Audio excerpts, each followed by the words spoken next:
والصلاة والسلام على عباده الذين اصطفى خصوصا على أفضلهم وخاتم النبيين محمد الأمين وعلى آله وصحبه أجمعين. أما بعد فقد قال الله تبارك وتعالى: أعوذ بالله من الشيطان الرجيم، بسم الله الرحمن الرحيم. يا أيها الذين آمنوا استعينوا بالصبر والصلاة إن الله مع الصابرين. ولا تقولوا لمن يقتل في سبيل الله أموات بل أحياء ولكن لا تشعرون. ولنبلونكم بشيء من الخوف والجوع ونقص من الأموال والأنفس والثمرات وبشر الصابرين الذين إذا أصابتهم مصيبة قالوا إنا لله وإنا إليه راجعون. أولئك عليهم صلوات من ربهم ورحمة وأولئك هم المهتدون. وقال تبارك وتعالى: فاستجاب لهم ربهم أني لا أضيع عمل عامل منكم من ذكر أو أنثى بعضكم من بعض، فالذين هاجروا وأخرجوا من ديارهم وأوذوا في سبيلي وقاتلوا وقتلوا لأكفرن عنهم سيئاتهم ولأدخلنهم جنات تجري من تحتها الأنهار ثوابا من عند الله والله عنده حسن الثواب. صدق الله العظيم. رب اشرح لي صدري ويسر لي امري واحلل عقدة من لساني يفقهوا قولي. اللهم ربنا الهمنا رشدنا واعذنا من شرور انفسنا. اللهم ارنا الحق حقا وارزقنا اتباعه وارنا الباطل باطلا وارزقنا اجتنابه. اللهم وفقنا لما تحب وترضى. اللهم وفقنا أن نجاهد في سبيلك بأموالنا وأنفسنا. اللهم ارزقنا شهادة في سبيلك. آمین یا رب العالمین. حضرات، آج ذوالحجہ کی 25 تاریخ ہے اور ہمارے ہاں کچھ تاریخوں کا جو اختلاف ہے اس کی روح سے ہو سکتا ہے کہ 26 ہو.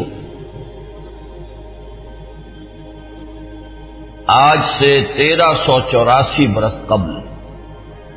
تقریباً آج کے دن حضرت عمر فاروق رضی اللہ تعالی عنہ پر قاتلانہ حملہ ہوا تھا. اس لیے کہ بعض روایات میں 26 ذی الحجہ کا تعین ہوا ہے اور بعض میں الفاظ یہ آئے ہیں کہ ذوالحجہ کے 4 دن باقی تھے جس دن کے حضرت عمر رضی اللہ تعالی عنہ پر یہ قاتلانہ حملہ ہوا. حج سے واپسی کو ابھی چند ہی دن ہوئے تھے اور اسی سفر حج کے دوران حضرت عمر رضی اللہ تعالی عنہ نے ایک موقع پر زمین پر لیٹ کر اور ہاتھ آسمان کی طرف پھیلا کر اللہ سے دعا کی تھی کہ پروردگار، میری ذمہ داریاں بہت بڑھ گئی ہیں، اب میرے اعضاء میں ضعف ہے، میں کمزوری محسوس کر رہا ہوں، رعیت بہت بڑھ گئی ہے جس کی ذمہ داری ہے، تو مجھے تو اپنے پاس بلا لے اور اٹھا لے اس سے پہلے کہ میں اپنی ان ذمہ داریوں کے بارے میں مسئول بن جاؤں اور ان کا حق ادا نہ کر سکوں. تو روایات میں آتا ہے کہ اس کے بعد چند ہی دن اس دنیا میں انہوں نے بسر کیے ہیں اس کے بعد یہ قاتلانہ حملہ ہوا۔ 3 دن آپ زندگی اور موت کی کشمکش میں مبتلا رہے ہیں۔ ابو لولو فیروز ایک مجوسی ایرانی غلام تھا حضرت مغیرہ ابن شعبہ کا رضی اللہ تعالی عنہ۔ حضرت عمر نے خاص قاعدہ بنایا ہوا تھا، غیر مسلموں کے مدینے میں داخلے پر پابندی تھی۔ حضرت مغیرہ ابن شعبہ نے خاص طور پر سفارش کر کے حضرت عمر سے اجازت حاصل کی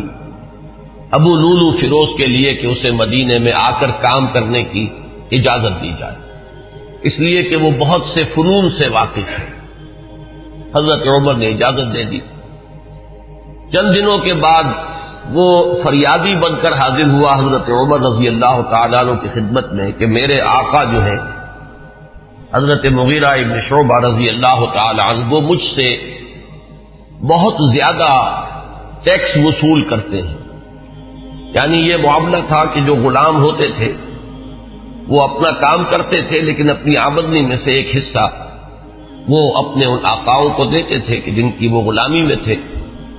تو حضرت مغیرہ ابن شعبہ نے جو مقدار مقرر کی 2 درہم روزانہ، اس پر اس نے احتجاج کیا کہ یہ بہت زیادہ ہے۔ حضرت عمر رضی اللہ تعالیٰ عنہ نے اس سے سوال کیا کہ تم کیا کیا کام جانتے ہو؟ جب اس نے گنوائے کہ میں یہ کام جانتا ہوں تو حضرت عمر نے فیصلہ کیا کہ پھر یہ 2 درہم روزانہ زیادہ نہیں۔ اس پر وہ بہت غضبناک ہوا۔ حضرت عمر نے بھی اسے ایک فرمائش کی کہ میرے لیے ایک ایسی چکی بنا دو جو ہوا سے چلتی ہو اور وہ آٹا پیسے۔ تو اس نے اسی غصے میں یہ کہا کہ ہاں آپ کے لیے تو میں ایسی چکی بناؤں گا جس کی یاد رہتی دنیا تک باقی رہے۔ اس پر حضرت عمر نے جب وہ چلا گیا تو جو لوگ مجلس میں حاضر تھے ان سے آپ نے فرمایا کہ یہ شخص مجھے قتل کی دھمکی دے گیا ہے۔ لیکن نوٹ کیجئے کہ اسلام نے جو نظام دیا ہے نوع انسانی کو، وہ نظام جو محمد الرسول اللہ صلی اللہ علیہ وسلم نے عطا فرمایا، اور جیسا کہ میں نے بارہا عرض کیا ہے کہ اگر اس کو پوری طرح شباب میں دیکھنا ہو، للی ان بلوم جسے کہتے ہیں انگریزی میں، ایک پھول پوری طرح کھل گیا ہو، اگر وہ نظام اس کیفیت میں آپ دیکھنا چاہیں تو وہ در حقیقت خلافت عمر فاروق کا دور ہے رضی اللہ تعالی عنہ۔ وہ تمام خصائص، وہ تمام برکات جو اس نظام میں ہیں، نظام عدل اجتماعی، وہ اپنے نقطۂ عروج پر نظر آتے ہیں حضرت عمر فاروق رضی اللہ تعالی عنہ کے عہد خلافت میں۔ اسی نظام کا ایک پہلو یہ بھی ہے کہ انسان طبعاً آزاد ہے، اس کی آزادی پر کوئی قدغن، کوئی بندش بغیر کسی ثبوت کے نہیں لگائی جا سکتی۔ خود حضور صلی اللہ علیہ وسلم کے زمانے کا ایک واقعہ ہے کہ کسی شخص کو، مدینے کے کسی شخص کو کسی شبہ میں گرفتار کیا گیا۔ حضور خطبہ دے رہے تھے کہ ایک شخص نے کھڑے ہو کر کہا کہ میرے پڑوسی کو کس جرم کی پاداش میں گرفتار کیا گیا۔ حضور نے اعراض فرمایا، اس کی بات کا نوٹس نہیں لیا، دوسری طرف آپ نے رخ کر لیا، وہ ادھر پھر آ گیا، اس نے پھر سوال کیا تو حضور نے فوراً حکم دیا کہ اس کو رہا کر دیا جائے۔ یعنی یہ کہ اگر کوئی ثبوت موجود نہیں ہے تو معلوم ہوا حضور صلی اللہ علیہ وسلم کے اس طرز عمل سے کہ پھر واقعتاً اس کو گرفتار رکھنا، اسیری میں رکھنا، محبوس رکھنا پھر یہ صحیح نہیں ہے، بلکہ اس کو رہا کر دیا جانا چاہیے۔ یہی معاملہ ہمیں نظر آتا ہے اپنی اس آخری تکمیلی شان میں کہ حضرت عمر یقین کے ساتھ یہ بات کہہ رہے ہیں کہ یہ شخص مجھے قتل کی دھمکی دے گیا ہے، اور عمر فاروق رضی اللہ تعالی عنہ کوئی عام انسان نہیں ہے۔ 10 برس سے زائد عرصہ ہو چکا ہے کہ اسلام کی چکی جو چل رہی ہے تو اس کے مرکز جو ہے، اس کے جیسے کہ میں نے مثال دی تھی کہ حضرت علی رضی اللہ تعالی عنہ نے جب ایک موقع پر فارس کے محاذ پر، ایران کے محاذ پر صورتحال کچھ مخدوش ہو گئی تھی تو حضرت عمر نے یہ ارادہ کیا تھا کہ وہ خود محاذ پر جائیں اور مسلمان افواج کی کمان خود کریں،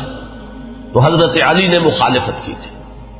اور انہوں نے مشورہ دیا تھا اور یہ الفاظ فرمائے تھے کہ آپ کا اپنی جگہ سے ہی جانا یہ تو پورے اس نظام کے درہم برہم کرنے کا سبب بن سکتا ہے۔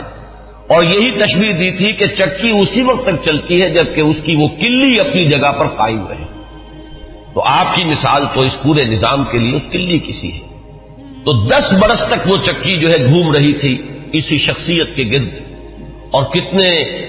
فتوحات کا دائرہ کہاں سے کہاں تک پہنچا تھا۔ اتنی بڑی کوئی سلطنت اس سے پہلے تاریخ انسانی میں کبھی وجود ہی میں نہیں آئی تھی، لیکن یہ کہ اس کے باوجود کہ اتنی عظیم سلطنت کے ذمہ دار ترین فرد ہیں حضرت عمر، میں حاکم کا لفظ استعمال نہیں کرنا چاہتا اس لیے کہ یہ لفظ بھی ہمارے اس نظام میں عدل اجتماعی کے ساتھ مناسبت نہیں رکھتا۔ نہ وہ حاکم تھے نہ حکمران تھے، وہ تو سید القوم خادمہم کی کامل مثال جو ہو سکتی ہے وہ حضرت عمر فاروق ہے رضی اللہ تعالی عنہ۔ لیکن یہ کہ اس نظام کی ذمہ دار ترین شخصیت ہے حضرت عمر، لیکن انہوں نے اپنے حفاظت کا کوئی اہتمام نہیں کیا، کوئی باڈی گارڈ کا انتظام نہیں کیا۔ دوسری طرف یہ کہ اس شخص کو قید نہیں کیا، اسے مدینے سے شہر بدر نہیں کیا، بلکہ یہ کہ چونکہ یقین ہے اس بات پر کہ زندگی اور موت اللہ کے ہاتھ میں ہے، لہذا وہ ہمیں نظر آتا ہے کہ ایک طرف توکل اس کی یہ شان ہے، دوسری طرف فراست کا یہ عالم ہے کہ اس کے اس جملے کی بات آپ نے پالی ہے کہ یہ مجھے قتل کی دھمکی دے گیا ہے، تیسری طرف اسلامی نظام میں لوگوں کی آزادی کا جو عالم ہے وہ نمایاں ہو رہا ہے، ایک ایسے شخص کو جس کے بارے میں شک ہے اس کو گرفتار نہیں کیا جا رہا، اس کے خلاف کوئی تعذیبی کارروائی نہیں ہو رہی۔ بہرحال اس شخص نے چند ہی دن کے بعد فجر کی نماز جب حضرت عمر فاروق ادا کرنے کے لیے آگے بڑھے ہیں اور آپ نے نیت باندھی، یہ شخص پہلی صف میں موجود تھا اور اس کا خنجر جو ہے 2 دھاری خنجر، دونوں طرف اس کے جو ہے وہ دھار تھی، اس کو اس نے حضرت عمر رضی اللہ تعالی عنہ پر جو وار کیے تو 6 وار حضرت عمر پر اس نے پے بپے کیے، حضرت عمر گر گئے رضی اللہ تعالی عنہ۔ حضرت عبد الرحمن ابن عوف نے مختصر ترین صورتوں کے ساتھ پھر وہ نماز فجر ادا کروائی۔ نماز کا یہ عالم ہے کہ یہ نہیں ہوا کہ وہ درہم برہم ہو گیا ہو نظام، لیکن یہ کہ چونکہ جیسے کہ میں ابھی یہ لفظ استعمال کر رہا تھا کہ اس وقت جو وہ نظام مملکت تھا یا نظام حکومت تھا اس میں مرکزی حیثیت حضرت عمر فاروق کی تھی رضی اللہ تعالی عنہ، اسی طرح اسلام کے نظام میں یہ اقامت صلاۃ ہے کہ اس کی وہی اہمیت ہے کہ اگرچہ حضرت عمر فاروق زخمی ہو گئے گر گئے لیکن جماعت کا نظام وہ درہم برہم نہیں ہوا ہے، نماز ادا کی گئی ہے 2 رکعتیں جو ہیں مختصر ترین قرات کے ساتھ۔ پھر لوگوں نے اس کو پکڑنے کی کوشش کی ہے تو اس نے مزید وار کر کے 13 افراد کو اور زخمی کیا۔ ایک شخص جب اس طریقے سے بکھرا ہوا ہو اور دوسرے لوگ تیار نہ ہو تو صورتحال سمجھ میں آتی ہے۔ ان میں سے 6 حضرات جو ہیں وہ شہید ہو گئے۔ معاملہ صرف حضرت عمر کا نہیں، پکڑنے کی جب کوششیں ہر طرح سے ناکام ہو گئی تو کسی عراقی شخص کے بارے میں آتا ہے کہ اس نے کوئی کپڑا کمبل وغیرہ اس کے اوپر ڈالا ہے تب وہ قابو میں آیا ہے، لیکن پھر اس نے فوراً خودکشی کر دی۔ حضرت عمر رضی اللہ تعالیٰ عنہ نے سوال کیا، جیسے ہی آپ اس قابل ہوئے کہ سوال کر سکیں کہ میرا قاتل کون ہے، جب بتایا گیا کہ وہی ابو لولو فیروز ہے تو آپ نے اللہ کا شکر ادا کیا کہ اللہ کا شکر ہے کہ میرا قاتل کوئی مسلمان نہیں ہے، یعنی جو بات کے 12-13 برس بعد ہونے والی تھی۔ حضرت عثمان رضی اللہ تعالیٰ عنہ کے قاتلین وہ جو بھی آپ انہیں کہیں نام نہاد مسلمان تھے، کلمہ گو تھے،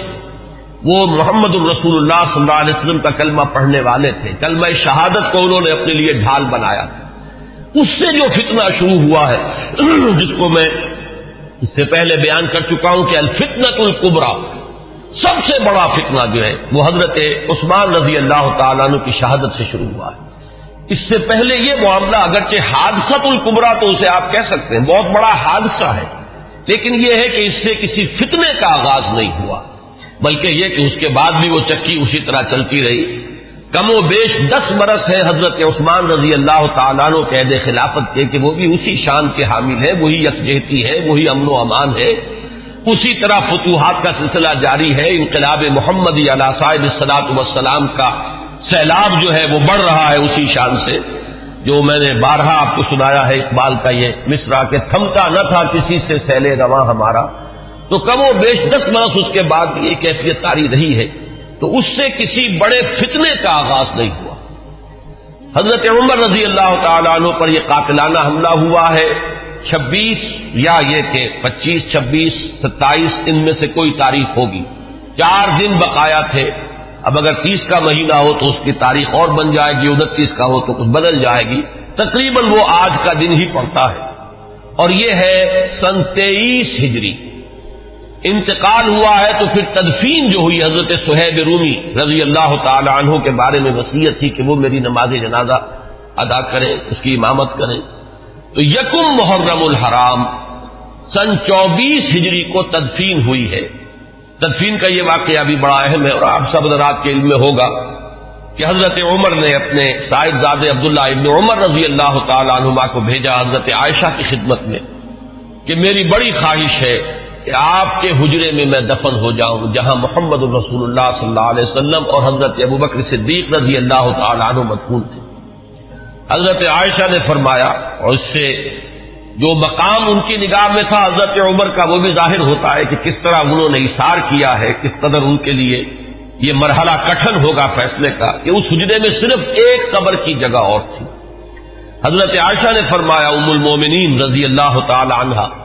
کہ یہ جگہ میں نے اپنے لیے مخصوص کی ہوئی تھی، میں چاہتی تھی کہ میں خود یہاں دفن ہوں، اور اس میں کوئی حرج نہیں تھا، اس لیے کہ حضور دفن تھے وہاں، وہ آپ کے شوہر تھے، حضرت ابوبکر دفن تھے، وہ ان کے والد تھے، لیکن میں عمر کو اپنی ذات پر ترجیح دیتی ہوں، لہذا میں اجازت دیتی ہوں کہ حضرت عمر کو وہاں دفن کر دیا جائے۔ جب حضرت عمر کے پاس واپس آئے حضرت عبداللہ ابن عمر، اور آپ نے پوچھا ہے کہ کیا جواب لائے، اور جواب دیا گیا کہ اجازت ہو گئی ہے، تو فرمایا کہ یہ آخری آرزو تھی زندگی کی، اللہ کا شکر ہے کہ وہ پوری ہو گئی۔ یہ جو حادثہ فاجعہ ہے، جہاں تک اس کے تاریخی پس منظر کا تعلق ہے وہ میں نے بارہا بیان کیا ہے، اور وہ در حقیقت سمجھ میں آتا ہے فلسفہ انقلاب کی روشنی میں۔ اگر فلسفہ انقلاب سامنے ہو تو یہ تمام واقعات جو ہے آئسولیٹڈ ایونٹس کی حیثیت سے پھر سامنے نہیں آتے،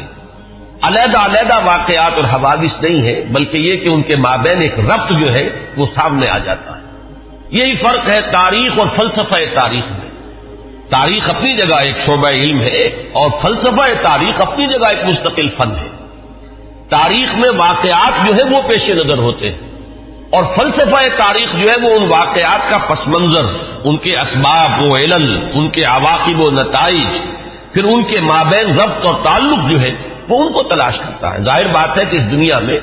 جو حوادث رونما ہوتے ہیں، جو واقعات ہیں، کوئی نہ کوئی ان کے اسباب کا سلسلہ ہوتا ہے، کہ جیسے آپ کو معلوم ہے کہ فساد خون ہے تو پھوڑا کہیں ادھر نکل آیا، کہیں ادھر نکل آیا، کہیں ٹانگ پہ نکل آیا، کہیں بازو پر نکل آیا، تو وہ علیحدہ علیحدہ پھوڑے نظر آتے ہیں، لیکن یہ کہ ایک طبیب جانتا ہے کہ در حقیقت یہ ایک ہی مرض ہے جس کا کہ یہ ظہور ہو رہا ہے، سبب ایک ہے، یہ سلسلہ اندر جو ہے جڑا ہوا ہے۔ تو فلسفہ انقلاب کے حوالے سے جو باتیں میں بارہا عرض کر چکا ہوں، میرا اصل میں آج کا اصل موضوع وہ نہیں ہے۔ میں آج تو اذکار فاروقی رضی اللہ تعالی عنہ، حضرت عمر کی سیرت کے بعض پہلو اور ان کی عظمت کا کچھ بیان کرنا چاہتا ہوں، اور اس کے لیے بھی آج کی میری تقریر جو ہے بالکل مختلف ہوگی کہ میں باضابطہ یہ کتاب لے کر آیا ہوں تاریخ الخلفاء سیوطی کی رحمہ اللہ، اور اس سے میں کچھ احادیث، کچھ روایات پڑھ کر سنانا چاہتا ہوں، تاکہ صرف وہ ایک ہوائی قسم کی بات نہ ہو کہ جس کے بارے میں یہ گمان کیا جائے کہ یہ کسی خطیب کی خطابت ہے یا کوئی لفاظی ہے، بلکہ الفاظ سامنے آئے جو محمد الرسول اللہ صلی اللہ علیہ وسلم نے فرمائے، یا جو اور دوسرے صحابہ کرام نے حضرت عمر کی شان میں بیان کیے ہیں۔ تو میں باضابطہ آج وہ عبارتیں آپ کو پڑھ کر سناؤں گا، لیکن اس وقت میں چند منٹوں میں دوہرا دیتا ہوں کہ وہ فلسفہ انقلاب کے حوالے سے بات کیا ہے، کہ وہ اگر سامنے ہو تو یہ تمام واقعات جو ہے بالکل ایک سلسلے کی کڑیاں نظر آئیں۔ یہ میں نے بار عرض کیا ہے کہ انقلاب جو ہے اس کا خاصہ یہ ہے کہ پہلے وہ کسی ایک ملک میں آتا ہے،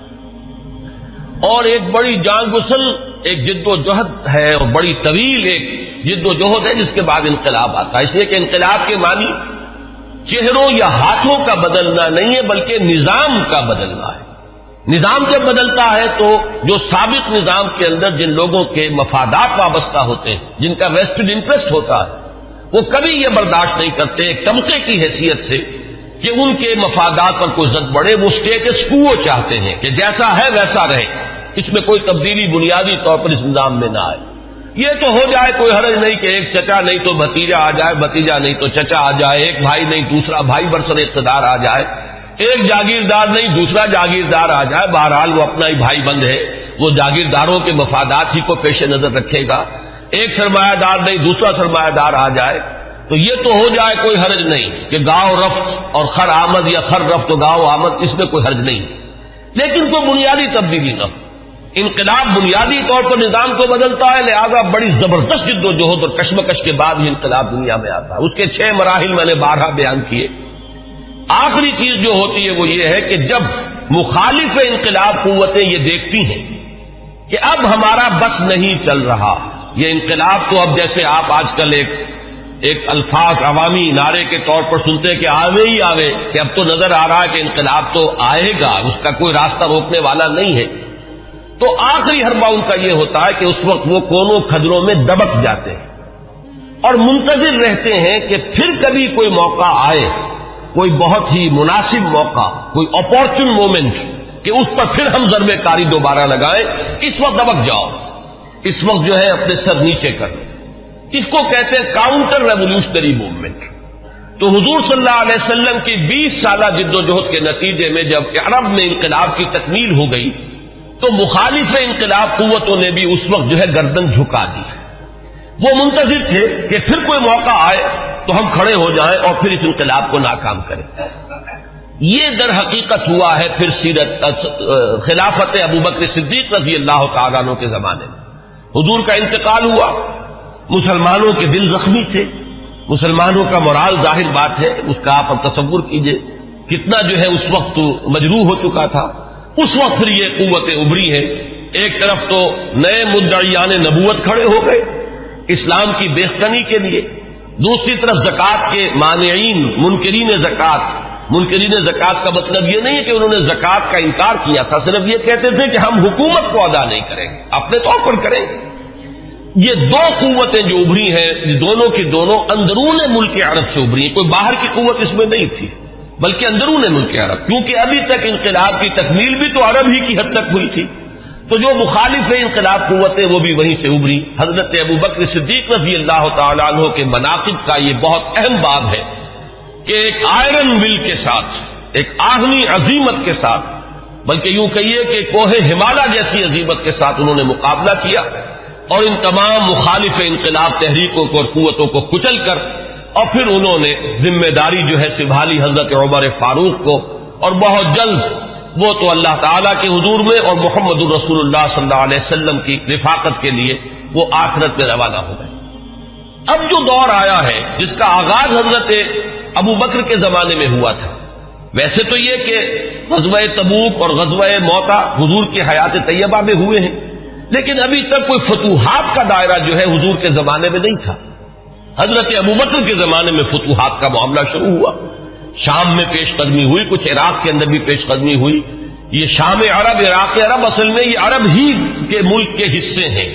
جن پر کے چونکہ زرخیز علاقے تھے تو اس وقت کی 2 سپر پاورز نے قبضہ کیا ہوا تھا۔ شام عرب پر قبضہ تھا سلطنت روما کا اور عراق عرب پر قبضہ تھا سلطنت فارس کا، تو اصل میں تو یہ عرب علاقے تھے۔ بہرحال حضرت ابوبکر صدیق کے زمانے میں فتوحات ہوئی، کچھ شام میں کچھ عراق میں، پھر اصل جو فتوحات کا سیلاب تھا وہ حضرت عمر کے زمانے میں آگے آیا ہے، اور اس میں آپ کو معلوم ہے پورا شام فتح ہوا،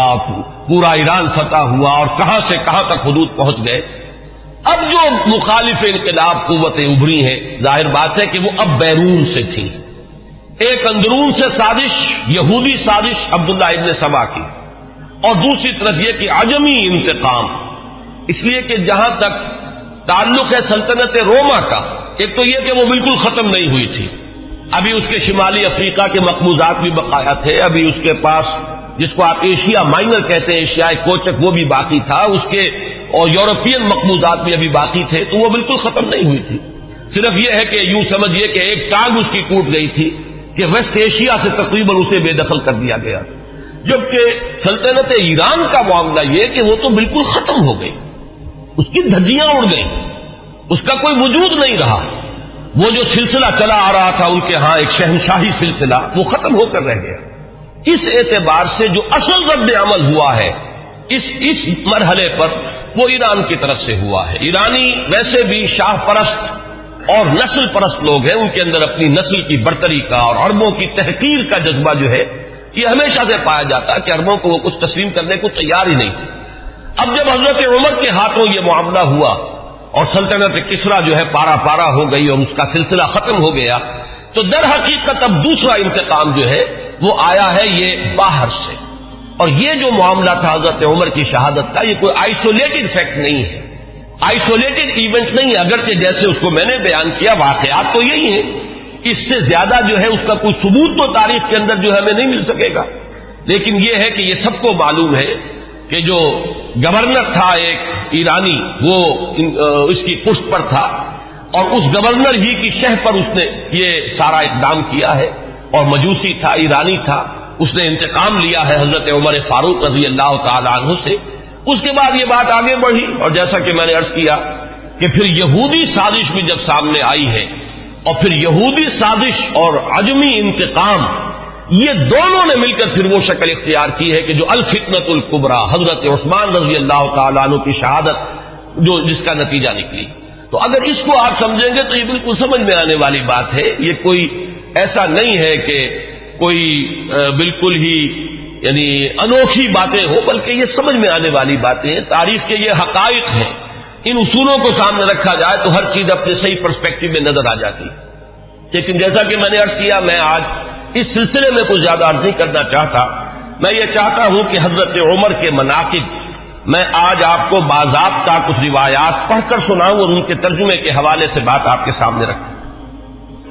سب سے پہلی بات ان کی شخصیت کے ضمن میں یہ ہے کہ اگرچہ ایک روایت تو یہ بھی ملتی ہے، علامہ ذہبی نے یہ رائے ظاہر کی ہے کہ حضرت عمر جب ایمان لائے ہیں تو ان کی عمر 27 برس تھی رضی اللہ تعالیٰ عنہ، لیکن یہ کہ غالباً انہیں مغالطہ ہوا ہے۔ امام نووی رحمہ اللہ نے جو کچھ لکھا ہے وہ میں پڑھ کر سنا رہا ہوں۔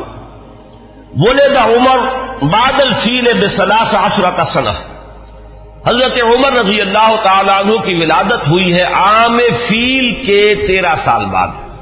یہ آپ کو معلوم ہوگا کہ عام الفیل جو ہے، جس سال کے ابرہہ نے حملہ کیا تھا خانہ کعبہ پر، وہ آیا تھا لے کر مکے پر چڑھائی کے لیے، اپنے ہاتھیوں کے ساتھ اپنا ایک لشکر جرار لے کر آیا تھا، اسی سال حضور کی ولادت باسعادت ہوئی۔ 13 برس بعد حضرت عمر کی ولادت ہے، گویا کہ جب آفتاب نبوت طلوع ہوا ہے، یعنی جب کہ وحی کا آغاز ہوا ہے، تو حضرت عمر رضی اللہ تعالیٰ عنہ کی عمر 27 برس تھی۔ اور چھٹے سال، اس پہ بالکل اتفاق ہے کہ چھٹے سال نبوت میں، یعنی جب کہ حضور صلی اللہ علیہ وسلم کو آغاز وحی کو آپ پر 6 برس ہو چکے تھے، اس سال یہ ایمان لائے، اس میں کسی اختلاف کی گنجائش نہیں ہے، بلکہ یہ کہ حضرت حمزہ رضی اللہ تعالیٰ عنہ کا بھی چونکہ سال ایمان لانے کا سال وہی ہے، لہذا اس میں ذرا سا مجھے آج تحقیق کرنی پڑی تو معلوم ہوا کہ حضرت حمزہ پہلے ایمان لائے ہیں، حضرت عمر بعد میں۔ فرق جو ہے وہ صرف 3 دن کا ہے، حضرت حمزہ 3 دن قبل ایمان لائے ہیں اور حضرت عمر رضی اللہ تعالی عنہ یہ 3 دن کے بعد ایمان لائے۔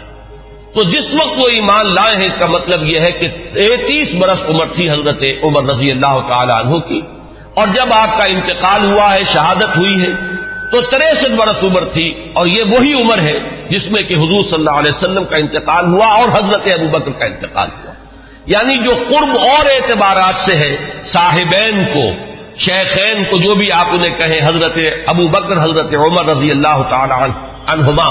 ان دونوں کی جو مشابہتیں حضور کے ساتھ ہیں وہ اس پہلو سے بھی ہے کہ اس دنیاوی زندگی جو ہے اس کا کی وہی مقدار ہے، اتنے ہی عرصے حضور اس دنیا میں رہے ہیں، اس حیات دنیاوی میں، اور اتنے ہی عرصے حضرت ابوبکر اور حضرت عمر رضی اللہ تعالی عنہما۔ اس کے بعد چند الفاظ جو امام نووی کے ہیں وہ میں آپ کو پڑھ کر سنا رہا ہوں۔ وَكَانَ مِنْ أَشْرَافِ قُرَيْشِ، قریش کے انتہائی جو باعزت گھرانے ہیں ان میں سے ان کا تعلق ہے، یہ بنو عدی سے تعلق رکھتے تھے، اور 8ویں پشت میں حضور کے ساتھ سلسلہ نسب حضرت عمر فاروق رضی اللہ تعالی عنہ کا مل جاتا ہے۔ وَإِلَيْهِ كَانَتِ السِّفَارَةُ فِي الْجَاهِلِيَّةِ، اب ان کا جو مقام جاہلیت میں تھا، اس میں بھی سمجھیے ایام جاہلیت سے مراد ہے اسلام لانے سے پہلے جو ان کا مقام اپنے اس نظام میں تھا جو قبائلی نظام تھا عرب کے اندر، قریش میں ان کی حیثیت کیا تھی؟ تو وَإِلَيْهِ كَانَتِ السِّفَارَةُ فِي الْجَاهِلِيَّةِ كانت قریش اذا وقعت الحرب بینہم اور بینہم وبین غیرہم بعثوا سفیرا اے رسولا واذا نافرہم منافر اور فاخرہم مفاخر بعثوہ منافرا اور مفاخرا۔ اب یہ قبائلی زندگی کا پورا نقشہ اس عبارت میں آ گیا ہے کہ جہاں کہیں کوئی جنگ ہوتی تھی، جھگڑا ہوتا تھا قریش کا خود اپنے اندر دو گھرانوں کے مابین، یا قریش کا بحیثیت قبیلہ کسی دوسرے قبیلے سے، تو حضرت عمر کو سفیر کی حیثیت سے بھیجا جاتا تھا، یہ ان کا مقام۔ اور اگر کہیں کوئی مفاخرت ہو جاتی تھی، کہیں کسی بڑے شاعر اور خطیب نے کھڑے ہو کر وہ اپنے قبیلے کے جو ہے مفاخر بیان کیے، تو وہاں پر پھر مقابلے کے لیے بھی، اس تفاخر کے لیے بھی حضرت عمر کو بھیجا جاتا تھا۔ تو یہ ان کا مقام اپنی زندگی میں تھا۔ یہیں پر نوٹ کر لیجئے کہ حضرت ابوبکر صدیق رضی اللہ تعالیٰ عنہ کے بارے میں بھی میں نے آپ کو بتایا کہ اسلام لانے سے قبل قریش میں ان کا یہ مقام تھا کہ دیت کے فیصلے وہ کرتے تھے۔ قبائلی زندگی میں سب سے زیادہ نازک معاملہ ہوتا ہے مقدمات قتل کا فیصلہ، اور ظاہر بات ہے کہ اگر کہیں اپنے گھرانوں کے اندر ہی قتل کا معاملہ ہو گیا ہے تو جان کے بدلے جان کے بجائے اس میں کوشش کی جاتی تھی کہ جو بھی خون بہا ہے وہ دے کر تو جو قاتل ہے کیونکہ اپنے ہی قبیلے کا فرد ہے اس کی جان بچائی جائے۔ اب اس میں تعین کرنا کہ کتنا خون بہا ہو، یہ کام جو ہے حضرت ابوبکر رضی اللہ تعالیٰ عنہ کے سپرد تھا۔ تو اس سے بھی اندازہ ہوتا ہے کہ ان کا مقام اپنے اس نظام میں جو پہلے سے قائم تھا وہ کیا تھا۔ بالکل اسی طرح کا معاملہ جو ہے وہ حضرت عمر رضی اللہ تعالیٰ عنہ کا۔ حضرت عمر کے اسلام کے بارے میں بہت سی روایات آپ نے سنی ہوں گی، اور میں بھی پہلے کئی مرتبہ بیان کر چکا ہوں۔ میں نے جو اس دور میں مزید مطالعہ کیا تو معلوم ہوا کہ بعض روایات اور بھی ہیں کہ جس سے یہ اندازہ ہوتا ہے کہ جو ان کی ہمشیرہ اور بہنوئی حضرت فاطمہ بنت خطاب اور حضرت سعید ابن زید رضی اللہ تعالی عنہما، ان کے ساتھ جو واقعہ ہوا، اندازہ ایسا ہوتا ہے کہ وہ در حقیقت وہ آخری ضرب تھی جو حضرت عمر کے دل پر لگی ہے۔ اس سے پہلے بھی بعض مواقع پر کچھ ایسے ان کے ساتھ واقعات پیش آ چکے تھے کہ جس سے ان کے دل کے اندر ایک کشمکش جو ہے وہ شروع ہو چکی تھی۔ مثلا بعض روایات میں آتا ہے کہ ایک مرتبہ حضور صلی اللہ علیہ وسلم جب آ رہے تھے خانہ کعبہ کی طرف تو حضرت عمر نے بھی پیچھا کیا، اور وہ مخالفانہ انداز میں پیچھا کیا، لیکن حضور پہلے پہنچ چکے تھے، آپ نے نماز کے لیے نیت باندھ لی تھی، تو اب حضرت عمر جو ہے خاموشی سے سنتے رہے قرآن مجید، اور اس کا ان کے دل پر ایک اثر ہوا۔ انہوں نے اپنے دل میں کہا کہ یہ شخص بہت بڑا شاعر ہے، واقعہ یہ کہ یہ کلام جو یہ پڑھ رہا ہے اس وقت یہ تو بہت ہی اعلیٰ کلام ہے، بہت اونچا کلام ہے۔ تو معلوم یہ ہوا کہ کہیں نہ کہیں وہ جو ہے بیج وہ پڑھ رہا تھا۔ اسی طرح ایک رات کے وقت ایسا ہوا ہے کہ حضرت عمر کی کسی ہمشیرہ کو وہ ولادت کا مرحلہ درپیش تھا، تو کسی دائی وغیرہ کی تلاش کے لیے وہ نکلے ہیں رات کو۔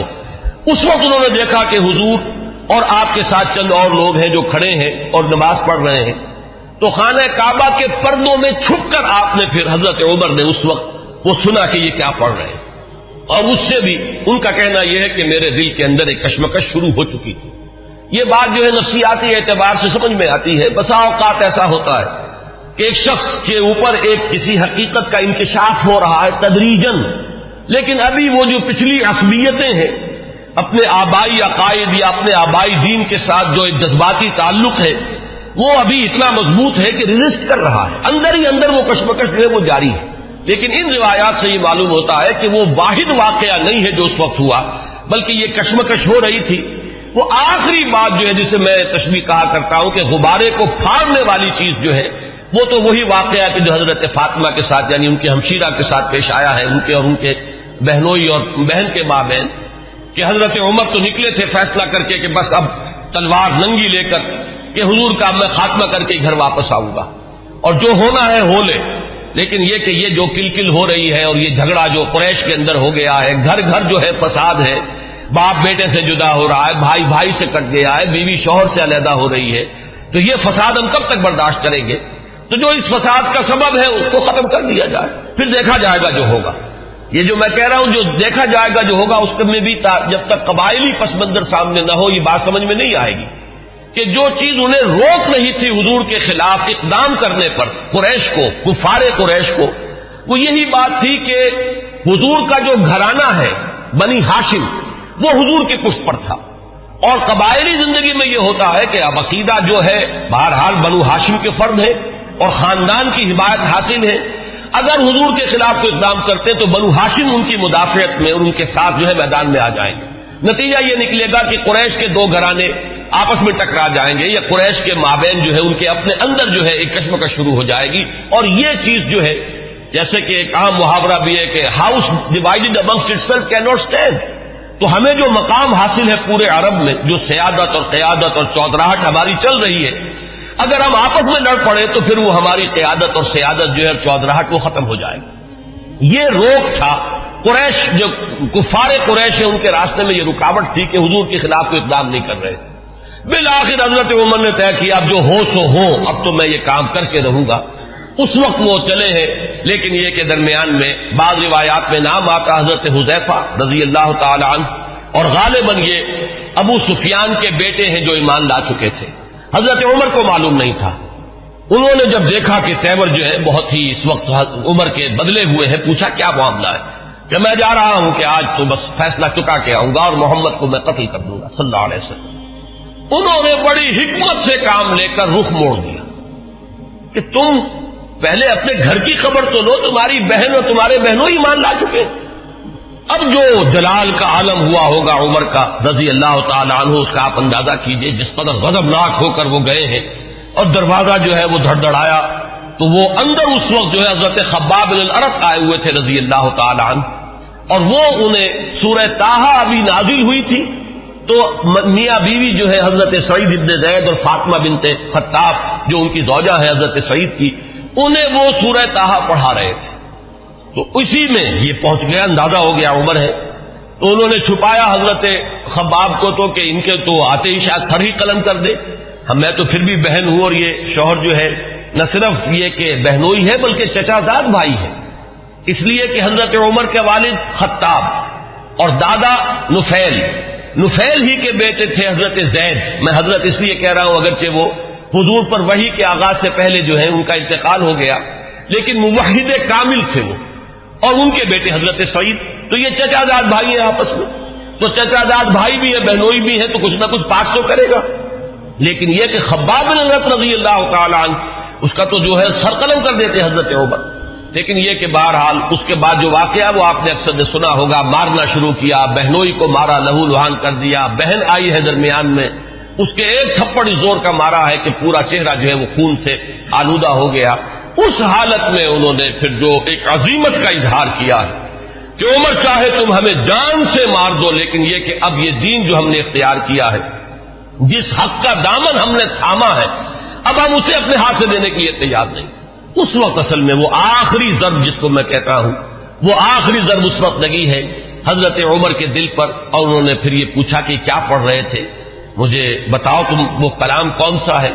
اب حضرت فاطمہ کی جرأت دیکھیے رضی اللہ تعالی عنہ، ان کا کہ نہیں تم نجس ہو، مشرک ہو، پہلے تم پاک ہو تب لا یمسہ الا المطہرون، ان روایات میں یہ الفاظ آئے ہیں کہ استدلال کیا ہے اسی آیت سے حضرت فاطمہ نے کہ یہ کلام وہ کلام ہے سورہ واقعہ میں جو آیات آئی ہیں کہ انہ لقرآن کریم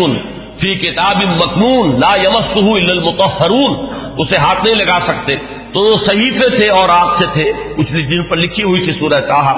انہوں نے غسل کیا، اور پھر وہ جیسے جیسے پڑھتے گئے معلوم ہوا کہ وہ حجابات جو رہے سہے تھے وہ بھی اترتے چلے گئے، تانا بانا جو ہے دل دھلتا چلا گیا، اور وہ پھر اس کے بعد حاضر ہوئے ہیں تو دروازے پر بیت ارقم میں جہاں حضور اس وقت مقیم تھے، دروازے پر حضرت حمزہ کا نام بھی آتا ہے کہ حضرت حمزہ بھی وہاں پہرے پر تھے جبکہ حضرت عمر پہنچے ہیں، لیکن یہ کہ پھر وہ ایمان لائے۔ تو یہ واقعہ جو ہے، اور حضرت عمر کے مزاج کے بارے میں، یہ صدیقین اور شہداء اور ان کے خاص مزاج، یہ میں تفصیلاً پہلے بیان کر چکا ہوں، اس لیے اسے نہیں دہرا رہا۔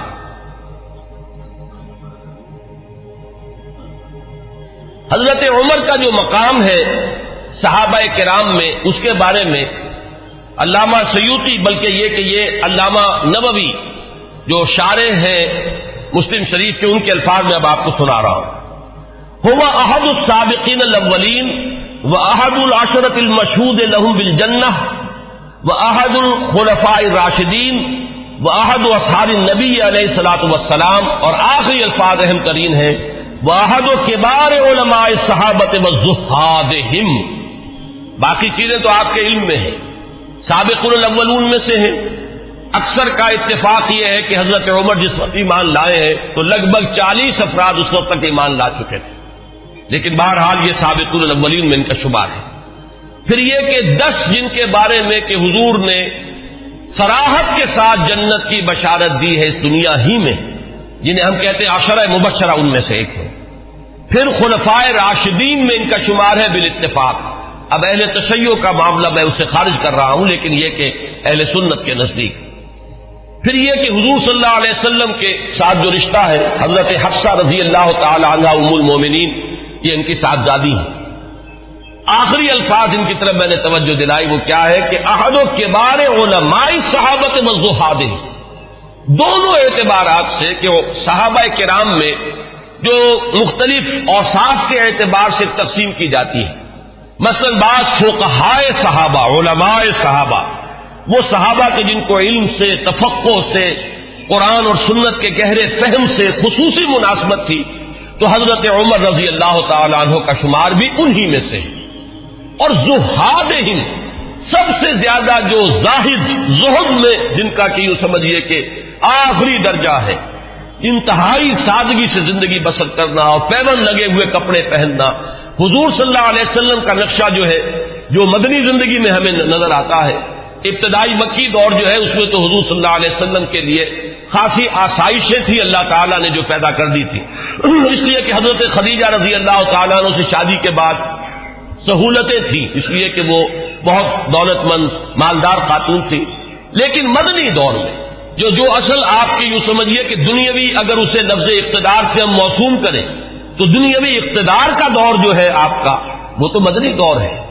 اگر دنیا کے اعتبار سے اصطلاح کا استعمال کیا جائے. اگرچہ حضور صلی اللہ علیہ وسلم کے یہ لفظ مجھے موضوع معلوم نہیں ہوتا، لیکن اس وقت جو آپ نے فقر اختیاری جو ہے، جو اس کا ہمیں سیرت مطہرہ کے اندر جو ہے مظاہرہ ملتا ہے کہ آپ نے اپنے اختیار سے فقر اور درویشی کی زندگی اختیار کی. اس میں بتمام و کمال حضرت عمر فاروق اور حضرت ابوبکر صدیق رضی اللہ تعالی عنہما، یہ دونوں بھی بالکل عکس کامل نظر آتے ہیں حضور صلی اللہ علیہ وسلم کے اس زہد کا. تو وہ صحابہ کرام میں سے علماء اور فقہاء میں بھی چوٹی کے جو ہے ان میں ان کا شمار ہے. حضرت علی ان میں ہے، حضرت عائشہ ان میں ہے، مختلف جو ہے یہ حضرات ہیں، ان میں حضرت عمر ہے. پھر زہاد میں بھی جو سب سے زیادہ فقراء صحابہ کا جو نقشہ تھا، حضرت عمر نے اپنے اختیار سے وہی نقشہ اپنی زندگی میں اختیار کیا. کل 539 احادیث ہیں جو حضرت عمر سے بروی. لیکن جو خاص بات نوٹ کرنے کی ہے کہ ان سے جو اجلہ صحابہ ہیں، جلیل القدر صحابہ، حضرت عثمان نے ان سے روایت کی، حضرت علی نے ان سے روایت کی، حضرت طلحہ نے ان سے روایت کی، سعد بن ابی وقاص نے ان سے روایت کی، عبد الرحمن ابن عوف ان سے روایت کرنے والے ہیں، ابن مسعود، حضرت ابو ذر، عمرو ابن عبسہ اور ان کے بیٹے خود حضرت عمر کے صاحبزادے عبداللہ، ابن عباس، ابن زبیر، انس، ابو ہریرہ اور عمرو بن العاص، ابو موسیٰ اشعری، یہ صحابہ کرام ہیں جنہوں نے حضرت عمر سے روایت کی. بات سمجھ لیجئے کہ ظاہر بات ہے کہ حضور کی صحبت میں ہر وقت تمام صحابہ تو نہیں رہتے تھے. اب ایک وقت میں حضرت عمر ہے اور حضرت عمر نے حضور سے کوئی بات سنی ہے، باقی صحابہ اس وقت موجود نہیں ہے، تو صحابہ بھی ایک دوسرے سے روایت کرتے ہیں. یہ نہیں ہے کہ صحابی سے صرف تابعی روایت کرے گا، بلکہ صحابہ بھی کہ جو ایک دوسرے سے جو روایت کرتے ہیں کہ جو بات ان صحابی نے جو راوی ہیں حضور سے براہ راست سنی اور وہ صحابی کے جو اس محفل میں نہیں تھے، تو ظاہر بات ہے کہ وہ پھر روایت کریں گے ان صحابی سے کہ جو حضور کی محفل میں تھے، جنہوں نے وہ الفاظ حضور صلی اللہ علیہ وسلم کی زبان مبارک سے خود سنے.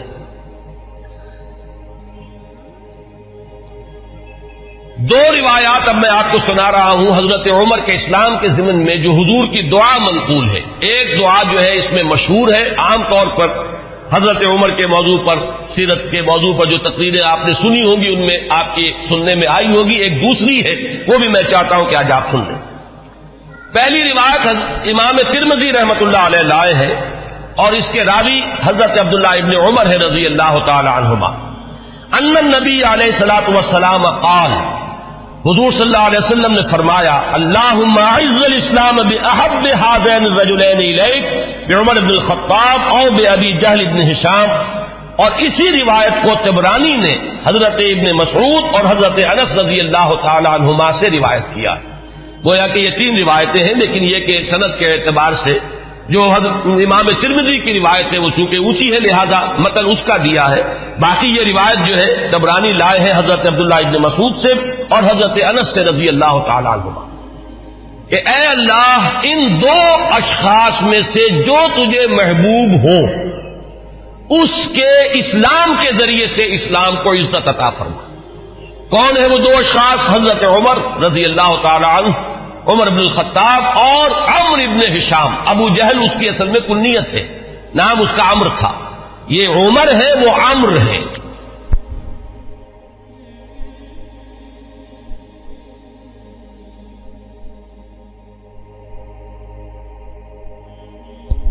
عمرو بن العاص واو آئے گا اس میں، لیکن وہ عمرو نہیں ہے بلکہ عمرو ہے. عمرو بن العاص یہ عمرو بن ہشام تھا. میں اس سے پہلے بیان کر چکا ہوں کہ حضور نے ان دونوں کو کیوں سامنے رکھا. یہ ذہن میں رکھیے، اس کو میں اس وقت یہاں بیان نہیں کروں گا کہ شخصی اوصاف کے اعتبار سے شجاعت، بہادری، جس چیز کو تسلیم کر لے پھر اس کے لیے گردن کٹوانے کے لیے تیار ہو جانا. ایک وہ لوگ ہوتے ہیں جو حقیقت کو تسلیم بھی کر لیتے ہیں لیکن یہ کہ پھر بھی وہ آگے نہیں بڑھتے، پیچھے ہی رہتے، بچ بچ کر چلتے ہیں اور وہ اپنا دامن جو ہے بچا کر جو ہے کسی چیز کا ساتھ بھی دیتے ہیں اور تحفظات کے ساتھ دیتے ہیں.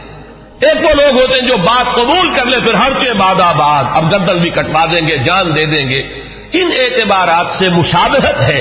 حضرت عمر کی شخصیت میں اور ابو جہل کی شخصیت میں. اس نے بھی گردن کٹوا دی بالفعل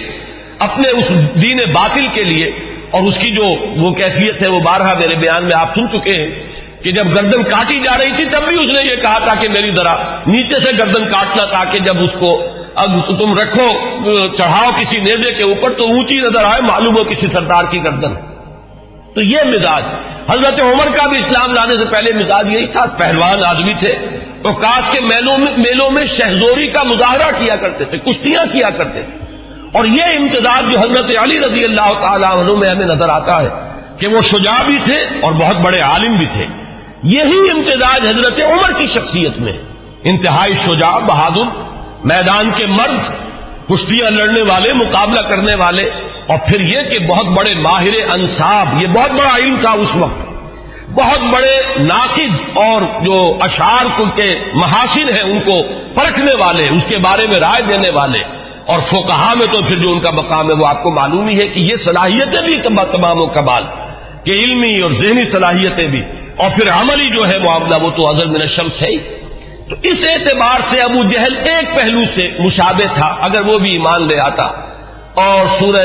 علق جو ہے قرآن مجید کے 30ویں پارے میں جس میں شروع میں 5 آیتیں وہ ہے کہ جو تقریباً اجماع ہے کہ وہ اولین وہی ہے جو حضور پر ہوئی ہے، اس میں جس شخص کا ذکر ہے وہ یہی ابو جہل ہے کہ اگر یہ شخص ایمان لے آتا تو کیا ہوتا. ارأیت ان کذب وتولی الم یعلم بان اللہ یری. یہ شخص جو ہے جو حضور صلی اللہ علیہ وسلم کی مخالفت میں قبر بستا ہے، اگر یہی شخص کہیں اسلام لے آتا تو واقعہ یہ کہ وہ عمر ثانی ہوتا، پھر حضرت عمر رضی اللہ تعالیٰ عنہ کے انداز کی اس کی شخصیت بھی ہوتی. تو یہ روایت جو ہے یہ تو بارہا آپ نے سنی ہوگی. اب ایک اور روایت میں آپ کو سنا رہا ہوں. اس کو امام حاکم نے حضرت عبداللہ ابن عباس رضی اللہ تعالیٰ عنہما سے روایت کیا ہے، اور اس کو امام طبرانی بھی لائے ہیں اپنی اوسط میں. تو وہ لائے ہیں حضرت ابو بکر سے روایت کر کے، اور اپنی کبیر جو ہے معجم الکبیر اس میں یہ حدیث ثوبان کی حیثیت سے آئی ہے. اس کے الفاظ سنیے. عن ابن عباس رضی اللہ تعالی عنہما ان النبی صلی اللہ علیہ وسلم قال اللہم اعز الاسلام بعمر بن الخطاب خاصتا. اس روایت میں ابو جہل کا نام نہیں ہے بلکہ خاص طور پر گویا کہ حضرت عمر ہی کے لیے حضور صلی اللہ علیہ وسلم دعا فرمائی اور اللہ تعالیٰ نے قبول فرمائی. اسی لیے ہمارے ہاں علماء حضرت عمر کے لیے لفظ استعمال کیا کرتے مراد رسول،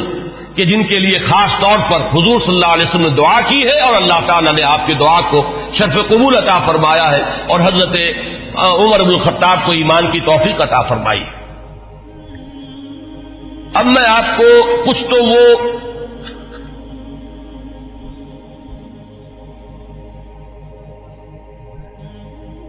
اس سے پہلے کہ میں حضور صلی اللہ علیہ وسلم نے جو مناقب بیان فرمائے ہیں حضرت عمر کے وہ بیان کروں، چند اقوال بعض صحابہ کے۔ اخرج ابن سعد عن ذکوان قال قلت لعائشہ من سمى عمر الفاروق قالت النبی صلی اللہ علیہ وسلم۔ یہ ابن سعد طبقات ابن سعد کی روایت ہے ذکوان سے۔ وہ کہتے ہیں کہ میں نے حضرت عائشہ ام المومنین عائشہ صدیقہ رضی اللہ تعالی عنہ سے سوال کیا، یہ لفظ فاروق حضرت عمر کے نام کا جز کیسے بن گیا؟ کس نے نام رکھا فاروق حضرت عمر کا؟ حضرت عائشہ نے فرمایا خود حضور نے صلی اللہ علیہ وسلم۔ اس کی وجہ کیا ہے اگلے اقوال میں وہ آ جائے گی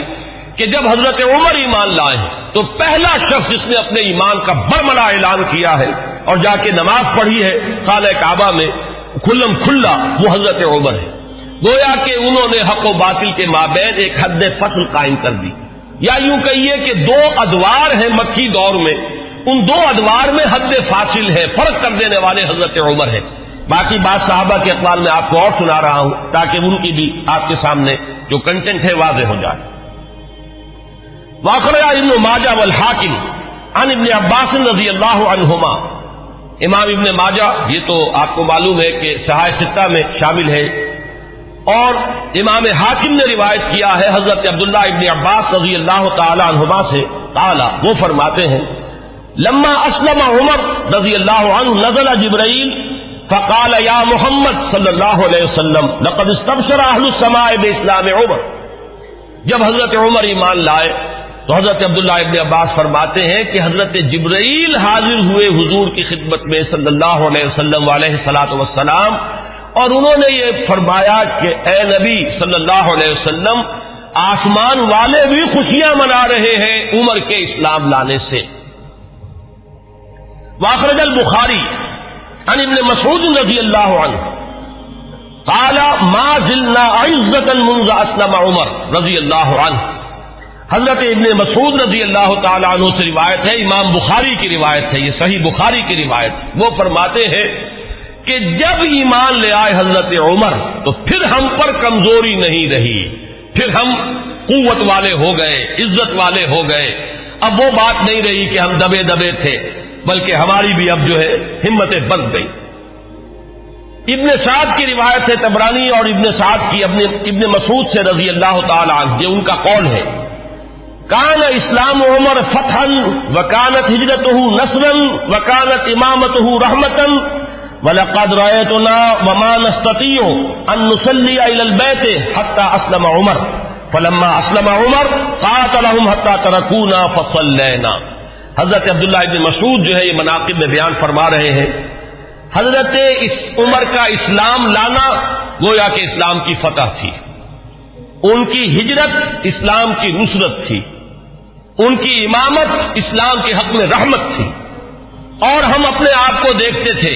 یعنی ایمان لا چکے تھے لیکن ہم بیت اللہ میں نماز نہیں پڑھ سکتے تھے جب تک کہ عمر اسلام نہیں لے آئے۔ جب عمر اسلام لے آئے تو پھر انہوں نے مقابلہ کیا کفار کا، تو انہوں نے پھر ہم سے تعارض کرنا چھوڑ دیا، اب ہم نے بیت اللہ میں نمازیں پڑھنی شروع کر دی۔ یہی وہ لفظ ہے جس کی وجہ سے کہ حضرت عمر فاروق قرار پا رہے ہیں۔ واخرج ابن سعد والحاکم عن حذیفہ رضی اللہ عنہ لما اسلم عمر كان الاسلام كالرجل المقبل لا يزداد الا قربا فلما قتل عمر كان الاسلام كالرجل المدبر لا يزداد الا بعدا۔ یہ بہت ہی حکیمانہ قول ہے حضرت حذیفہ کا رضی اللہ تعالی عنہ، اور اسے امام حاکم نے اور ابن سعد نے دونوں نے روایت کیا ہے۔ یہ حضرت حذیفہ فرما رہے ہیں کہ جب حضرت عمر اسلام لے آئے تو اسلام ایک آنے والے شخص کے مانند ہو گیا کہ جو شخص آ رہا ہو وہ ہر لحظہ آپ سے قریب تر ہوتا چلا جا رہا ہے۔ گویا کہ یہ اسلام کی ترقی کا ایک اور اسلام کے اقبال کا یہ ایک کی علامت بنا ہے حضرت عمر کا اسلام لانا۔ ولما قتل عمر، اور جب عمر شہید کر دیے گئے رضی اللہ تعالی عنہ، کان الاسلام كالرجل المدبر، تو اب اسلام ایک جانے والے شخص کے مانند ہو گیا، لا یزداد الا بعدا، کہ جو جانے والا ہے وہ ہر قدم جو اٹھاتا ہے وہ ہم سے اور دور ہوتا چلا جاتا ہے۔ گویا کہ اسلام کی عزت کا جو نقطۂ عروج ہے، کلائمیکس ہے، وہ حضرت عمر کی ذات ہے کہ در حقیقت ان کے ساتھ ہی اسلام کا دور اقتدار شروع ہوا، غلبہ دور۔ وہ حدیث جو ہے بہت اہم ہے جو امام مسلم لائے ہیں حضرت ابو ہریرہ رضی اللہ تعالی عنہ سے، کہ حضور نے فرمایا بدا الاسلام غریبا وسیعود کما بدا فطوبى للغرباء۔ اسلام کا جب آغاز ہوا ہے تو وہ اجنبی سا تھا، لوگ اس کے جاننے پہچاننے والے نہیں تھے، کچھ اس کے ہمدرد و غمخوار نہیں تھے، بلکہ اصل میں تو مخالفت تھی، مقابلہ تھا۔ حضور نے فرمایا کہ اب اگرچہ دور آ گیا ہے کہ اسلام کو غلبہ حاصل ہو گیا، لیکن عنقریب اسلام پھر اسی حالت کو لوٹ جائے گا۔ تو تہنیت ہو، مبارکباد ہو، خوشخبری ہو ان لوگوں کے لیے جو جب اسلام حالت غربت کو پہنچ جائے تو وہ بھی اسلام کے دامن سے وابستہ رہے، چاہے وہ خود بھی لوگوں کے اندر جو ہے ان کو پہچانا نہ جائے، اجنبی ہو کر رہ جائیں، انہیں دقیانوسی کہا جائے، لیکن وہ اسلام کے دامن سے وابستہ رہے، ان کے لیے تہنیت اور مبارکباد ہے۔ اس حدیث میں سمجھیے تو یوں کہا جا سکتا ہے کہ حضرت عمر ہے وہ حد فاصل، کہ وہ بدا الاسلام غریباً سے اسلام کا جو دور اقتدار شروع ہو رہا ہے، غلبے کا دور، قوت اور عزت کا دور، وہ حضرت عمر کی ذات سے ہے، اور پھر جو ڈھلوان شروع ہو گئی ہے وہ بھی حضرت عمر رضی اللہ تعالیٰ عنہ کی شہادت سے۔ واخرج الطبرانی عن ابن عباس رضی اللہ عنہما قال اول من جہر بالاسلام عمر بن الخطاب، سب سے پہلے جس شخص نے اسلام کا اعلان کیا علی الاعلان وہ حضرت عمر ہے۔ یہ حضرت عبداللہ ابن عباس رضی اللہ تعالیٰ عنہما کا قول ہے۔ ہجرت کے ضمن میں بھی ایک روایت ہے، میں چاہتا ہوں کہ اگرچہ اس کا ذکر پہلے بھی آیا ہے لیکن آج لفظاً میں سنا دینا چاہتا ہوں۔ اخرجہ ابن عساکر عن علی رضی اللہ عنہ، اس روایت کے راوی حضرت علی ہیں۔ قال ما علمت احد هاجر الا مختفیا الا عمر بن الخطاب، حضرت عمر فرماتے میں نہیں جانتا کسی بھی شخص کو مگر یہ کہ اس نے ہجرت کی ہے خفیہ طریقے پر سوائے عمر بن الخطاب،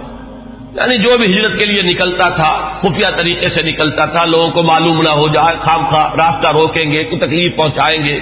سوائے حضرت عمر کے۔ اب آپ اس حضرت علی رضی اللہ تعالیٰ عنہ کی زبان سے حضرت عمر کی جو ہجرت ہے اس کا پورا واقعہ سنیے۔ فَإِنَّهُ لَمَّا ہَمَّ بِالْهِجْرَةِ، اس لیے کہ جب حضرت عمر نے ارادہ کیا ہجرت کا، تقلد سیفہ، تو انہوں نے اپنی جو ہے تلوار جو ہے وہ لی، گردن میں ڈالی، وَتَنَكَّبَ قَوْسَهُ، اپنی کمان جو ہے وہ اپنے کندھے میں ڈالی، وَانْتَقَضَا فِي يَدِهِ أَسْهُمًا، اور اپنے ہاتھ میں تیر بھی لے لیے تیار کہ کمان سے کے ساتھ جو ہے وہ تیر جو ہے ہاتھ میں موجود ہو۔ وَأَتَى الْكَعْبَةَ، اور آئے وہ مسجد حرام میں کعبے کے پاس، وَأَشْرَافُ قُرَيْشٍ بِفِنَائِهَا، اور قریش کے بڑے بڑے سردار جو ہیں وہ کعبے کے صحن میں، یہی جس وقت مسجد حرام کہلاتی ہے، خانہ کعبہ تو وہی گھر ہے، اس کے ساتھ جو صحن ہے یہ فنا ہے اس کا صحن ہے۔ فطاف سبعا،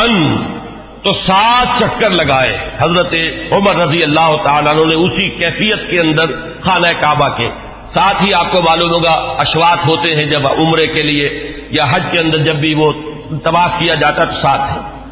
ثم صلی رکعتین عند المقام، پھر مقام ابراہیم کے پاس آ کر پورے سکون سے 2 رکعتیں پڑھی۔ ثم اتی حلقہم واحد واحدۃ، پھر جو لوگ بیٹھے ہوئے تھے ایک ایک کے پاس آ کر انہوں نے کہا فقالت شاہد الوجوہ، لوگ چہرے جو ہیں وہ کملا گئے، عزت ختم ہوئی، اور اس کے بعد فرمایا من اراد ان تسکلہ امہ او ییتم ولدہ او ترمل زوجتہ، جس شخص کی بھی یہ خواہش ہو کہ اسے روئے اس کی ماں اور یتیم ہو جائے اس کے بچے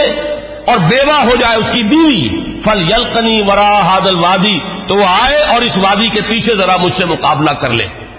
یہ اعلان کر کے ذرا الفاظ غور کیجئے، جس کا بھی ارادہ ہو، جو چاہتا ہو کہ اسے اس کی ماں روئے اور اس کے بچے یتیم ہو جائے اور اس کی بیویاں یا بیوی جو ہے وہ بیوہ ہو جائے، تو ذرا آ جائے میرا مقابلہ کر لے۔ فرمایا حضرت علی فرماتے فما تبعہ منہم احد، ان میں سے کسی کو یہ جرأت نہیں ہوئی کہ وہ حضرت عمر کا پیچھا کرتا۔ اس کے بعد اب چند احادیث میں آپ کو سنا رہا ہوں جو حضرت عمر کی شان میں، اگرچہ امام سیوطی نے تو یہ بہت سے اس میں نقل کیے ہیں، لیکن میں یہ چاہتا ہوں کہ صرف صحاح کی جو روایات ہیں وہ آپ کو سناؤں۔ باقی یہ کہ ابن عساکر اور حاکم مختلف اور طبرانی یہ جو یعنی کتابیں حدیث کی ہیں جن کا درجہ بہرحال وہ نہیں ہے، وہ آپ میں سے جس کو بھی شوق ہوگا وہ اس کو اپنے طور پر مطالعہ کر لے گا، لیکن یہ روایات جو ہیں یہ تو متفق علیہ۔ اخرج الشیخان عن ابی ہریرہ رضی اللہ عنہ، اب یہ حضرت امام بخاری اور امام مسلم دونوں کی یعنی کا اتفاق ہے اس روایت پر۔ قال، حضرت ابو ہریرہ فرماتے ہیں قال النبی علیہ الصلوۃ والسلام، حضور صلی اللہ علیہ وسلم نے فرمایا بین انا نائم،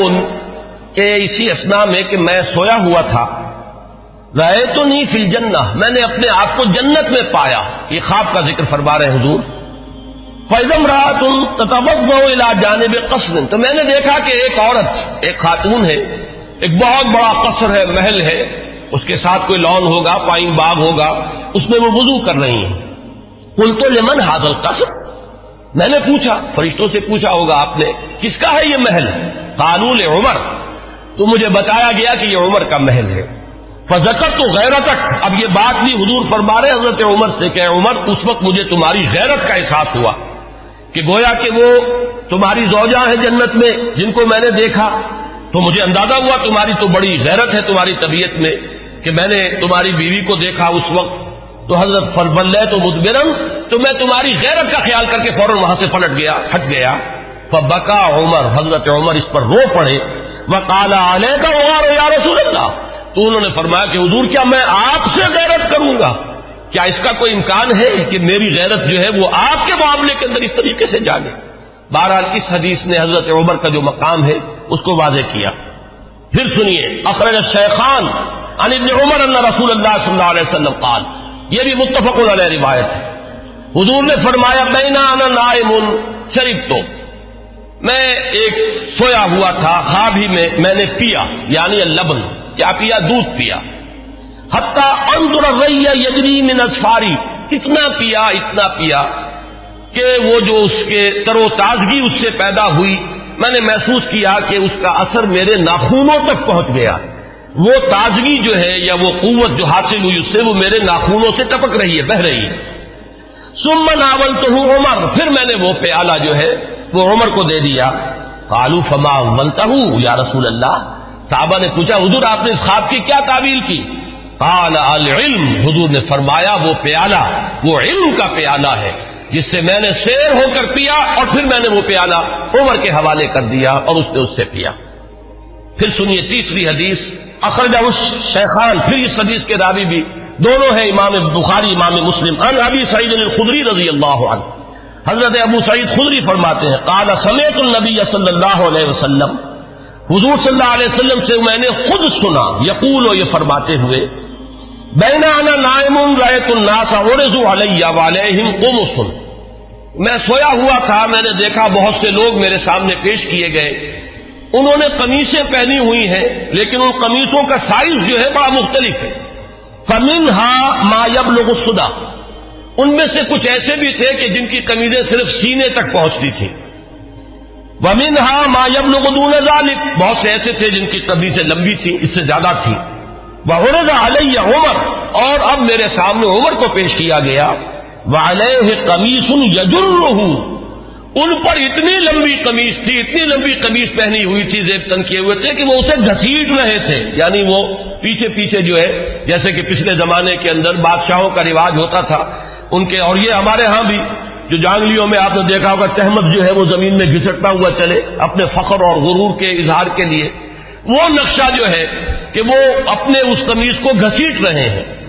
قالا، تو لوگوں نے پوچھا قالو فما اولتہ یا رسول اللہ، حضور آپ نے اس کی کیا تعبیر فرمائی؟ قالا دین، حضور نے فرمایا دین ہے، یہ لوگوں کے حصے میں دین کے مختلف حصے آئے ہیں، کسی کے پاس بہت ہے، کسی کے پاس کم ہے، کسی کے پاس زیادہ ہے۔ حضرت عمر رضی اللہ تعالی عنہ کو اللہ تعالی نے دین کی دولت سے جس درجے سرفراز فرمایا وہ اس حدیث میں اس تمثیل سے واضح ہوئی۔ پھر سنیے، یہ بھی پھر متفق علیہ روایت ہے، یہ میں چاہتا ہوں کہ آپ حضرات کے سامنے یہ چیزیں آئیں تو اس پوری سند کے ساتھ آئیں،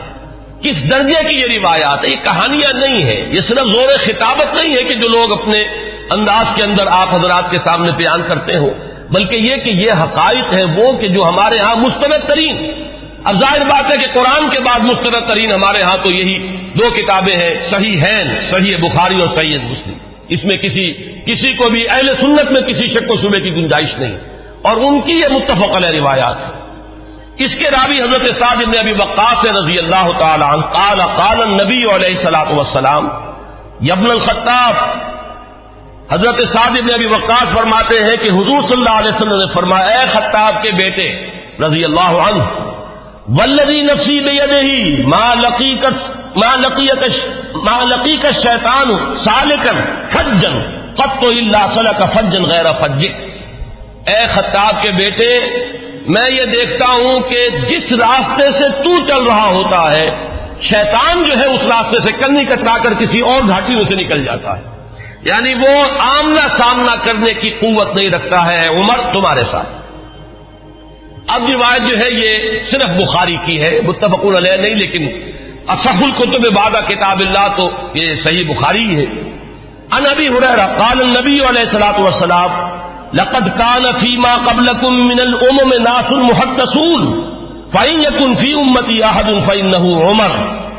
حضرت حضور صلی اللہ علیہ وسلم کا فرمان کیا ہے؟ حضرت ابو ہریرہ راوی ہے کہ حضور نے فرمایا کہ تم سے پہلی جتنی امتیں گزری ہیں، جتنے رسولوں کو اللہ تعالیٰ نے امتیں عطا فرمائیں، ان میں محدث ہوتے تھے. محدث وہ ہے، اس کو میں نے پہلے بھی کبھی عرض کیا تھا کہ یہ لفظ جو ہے زبر اور زیر کے فرق سے بہت اس کے اندر معنی کا جو ہے فرق واقع ہو جاتا ہے. محدث یہ تو ہمارے ہاں محدثین کرام، امام بخاری، حدیث نبوی کے ماہرین عالمین، وہ ہے محدثین. اور محدث وہ شخص ہوتا ہے جس سے اللہ کلام کرے، جس سے اللہ کی طرف سے الہام ہوتا ہو، وہ محدث ہے.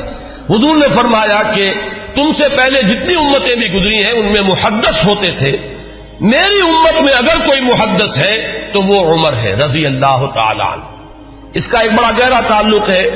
کہ کتنی چیزیں، کتنے معاملات ہیں. اگرچہ میں نے نشان تو اور بہت سی روایات کے اوپر بھی لگائے ہوئے ہیں، لیکن میں سمجھتا ہوں کہ میں اسی پر اکتفا کروں. البتہ ایک چیز جو ہے حضرت عمر رضی اللہ تعالیٰ عنہ کے مناقب میں جو اہم ترین ہے، وہ میں چاہتا ہوں کہ ذرا چند منٹ اور لے کر آپ کے سامنے بیان کر دوں. اور وہ اسی سے کہ محدث اس شخص کو کہتے ہیں جس سے اللہ ہم کلام ہوتا ہو، جس پر الہام ہوتا ہو، جس کا ملائے اعلیٰ کے ساتھ اتنا گہرا روحانی تعلق ہو، جس کی ذہنی مناسبت ہو کہ جو بات جو ہے دین میں ابھی آئی نہیں ہے وہ بھی حضرت عمر رضی اللہ تعالیٰ عنہ کے مزاج کی مناسبت سے ان پر منکشف ہو جاتی تھی.